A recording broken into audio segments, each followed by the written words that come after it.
morning mga ka-excellence and kasalto. We are back with another Selective Instinct episodes na pinapalabas po namin dito sa YouTube channel po ng ating farm. So for this particular episode, we will show you another cross brood pen consisting of a sweater broodcock. Ito po ay isang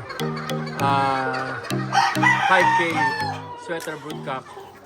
At ang mga babae po ay another sets of Macleans.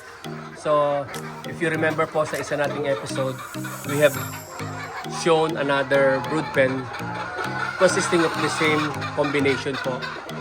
The last episode po na nagpakita po kami ng 5K over Macleans na broodcock po doon, ito po ay anak niya. So, that line of 5Ks have been good to us. Maganda po yung naging resulta namin sa stag season. So, we just continue what's good. So, the pullets here are another full sisters. Ito po ay kapatid ng mga pullets na nakalagay din po doon sa isa nating brood pen na pure Maclean. So, maganda po silang i-cross sa sweaters. When we select broodcock, ang pinipili po talaga namin is ang mga medium station na kasi the markets for today are talagang ang hinahanap po nila is hindi po yung malalaking mga manok. So, a typical sweater hatch process ang ipinuputos po namin sa ganitong klaseng brood pen.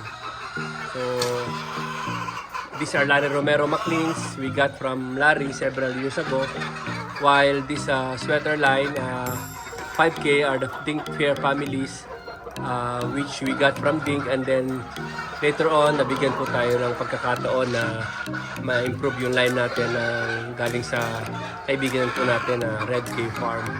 So magandang cross po ito para sa amin at they become more healthy. Maganda yung mga buto ng usually ng mga stag kapag po raised properly din. So umitog na po itong mga ito.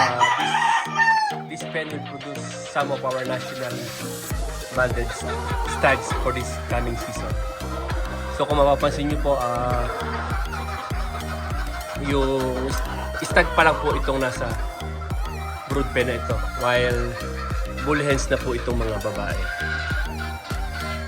So sana po makaproduce ulit ng marami, and nagpapasalamat po kami for taking time to watch our videos, at sana po kahit paano makapagbigay po sa inyo ng ideas somehow sa inyo pong video. So muli po, maraming pong salamat, at we will see you on our next videos. Thank you po.